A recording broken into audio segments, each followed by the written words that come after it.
Welcome back to Tales from the Vale. Tonight, we journey back to the frost-kissed lands of the north for a tale of Yule, pride, and the wrath of the old gods. Our story begins in a longhouse filled with the warmth of fire and mead.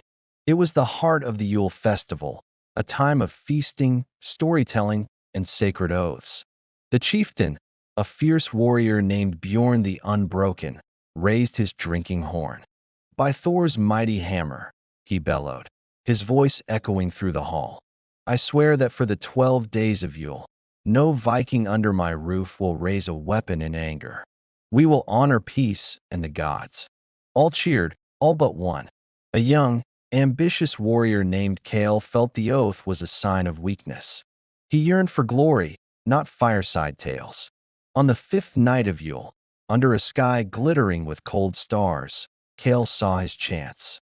A rival clan's trading ship, heavy with goods, was anchored in the fjord, its crew celebrating Yule just as they were. Ignoring the warnings of the elders, Kale gathered a small band of like-minded youths. Glory waits for no man, and treasure doesn't gather itself, he sneered. Under the cloak of darkness, they slipped out of the village and raided the ship, breaking the sacred Yule oath. They returned with silver and silks, expecting praise, but were met with horrified silence. Chieftain Bjorn banished Kale and his followers into the unforgiving winter. As Kale's group trudged through the deep snow, the sky, once clear, began to churn.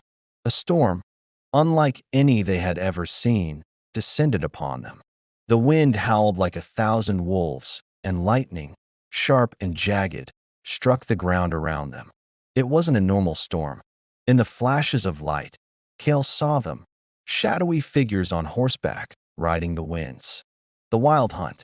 Odin himself, leading the host of the dead, drawn by the broken oath.